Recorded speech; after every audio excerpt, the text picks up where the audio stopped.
Hello friends, मेरा नाम है अजय वर्मा और आप सभी का मेरे यूट्यूब चैनल पर स्वागत है। आज हम स्टार्ट करने जा रहे हैं sub matrix of a matrix.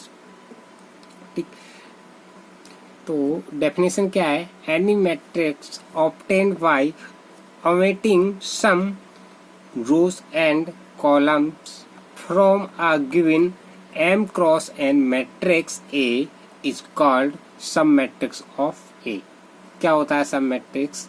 कोई मैट्रिक्स ए दिया हो, कोई मैट्रिक्स ए दिया हो और उसके सम रोज एंड कॉलम्स को हटा दिया जाए। ठीक है, कुछ रो और कुछ कॉलम को हटा दिया जाए, उस बचे हुए मैट्रिक्स को हम कहेंगे सब मैट्रिक्स ऑफ अ मैट्रिक्स। मतलब कोई मैट्रिक्स ए है, जैसे हम एग्जांपल से देखते हैं।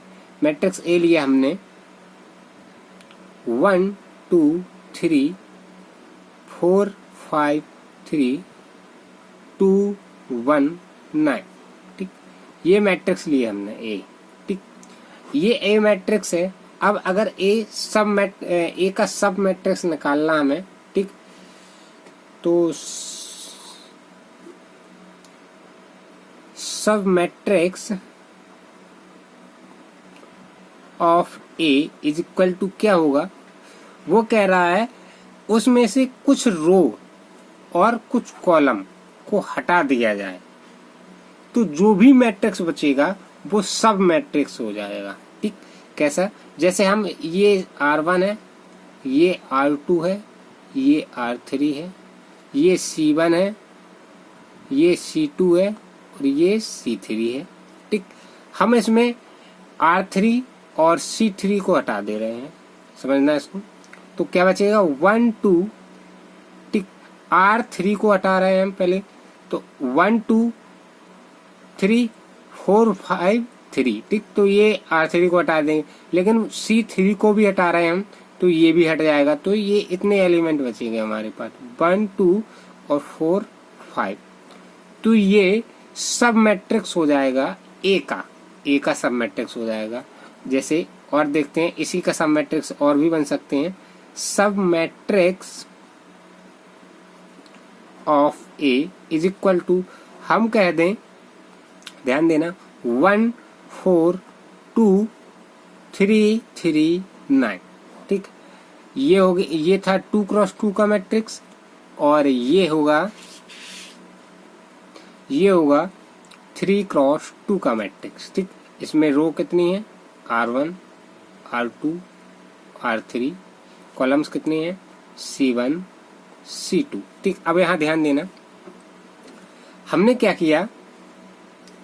हमने इसमें R1 R2 R3 इसमें रो नहीं हटाए, इसमें हमने रो को ओमिट नहीं किया है, इसमें हमने सिर्फ एक कॉलम को किया है, वो भी C2 को। C2 हटा दिया हमने ये। ठीक, अब हमने ये C2 हटा दिया तो हमारे पास C1 और C3 बचा। ठीक, तो ये वाला जो मैट्रिक्स बचा है, तो इसको हम कहेंगे सब मैट्रिक्स ऑफ ए। ठीक है, equality of two matrix A and B are said to be equal if. अब यहां देखिए, टू मैट्रिक्स इक्वल कब होंगे? कंडीशन है, दो कंडीशन। क्या कंडीशन है? They are of the same size. इसका मतलब क्या होगा कि जो मैट्रिक्स ए है और बी है वो सेम साइज के होने चाहिए। मतलब 2 क्रॉस 3 का अगर ए मैट्रिक्स है, ठीक, 2 क्रॉस 3 का ए मैट्रिक्स है, तो 2 क्रॉस 3 का बी भी मैट्रिक्स होना चाहिए। अगर ए मैट्रिक्स 2 क्रॉस 3 का है तो बी भी 2 क्रॉस 3 का मैट्रिक्स होना चाहिए। ठीक, तो ये सेम साइज के हो जाएंगे। ठीक, टू मैट्रिक्स तभी इक्वल होंगे जब उनका साइज सेम हो, पहली कंडीशन। दूसरी कंडीशन क्या है? The elements in the corresponding places of the matrix are the same. क्या कह रहा है कि जो मैट्रिक्स ए और V दिए हैं, उनके एलिमेंट कैसे element, corresponding element. Corresponding element कैसा, अगर A 1 1 एलिमेंट है, A 1 1 एलिमेंट है तो A का अगर A 1 1 एलिमेंट है तो B का भी A 1 1 एलिमेंट बराबर होने चाहिए, दोनों सेम होने चाहिए। अगर A का 3 1 एलिमेंट है तो V का भी 3 1 एलिमेंट सेम होना चाहिए, समझ रहे, ये भी इक्वल होना चाहिए, ठीक। अच्छा, इसका एग्जाम्पल देखते हैं फिर समझते हैं, ठीक। अच्छा, ये जो A और V मैट्रिक्स दिए हैं ये स्टैंडर्ड फॉर्म में है, किस फॉर्म में, स्टैंडर्ड फॉर्म में। जैसे A जो इक्वल टू हम मान रहे हैं मैट्रिक्स, अब यहां ध्यान देना, ठीक। हमने माना 1 2 4 5 7 9 3 8 2, ठीक। ये मैट्रिक्स हमने A माना और ये मैट्रिक्स हम B मान रहे हैं 1 2 4 5 7 9 और 3 8 2, ये मैट्रिक्स हमने V लिया, ठीक।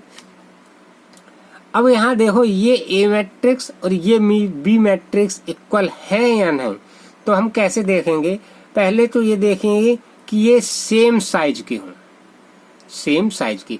तो 3x3 का ये मैट्रिक्स है तो ये भी 3x3 का है। अगर ये सेम साइज के नहीं होंगे तो हम इन दोनों को इक्वल नहीं दिखा पाएंगे, ठीक है। तो ये सेम साइज के होने चाहिए पहले।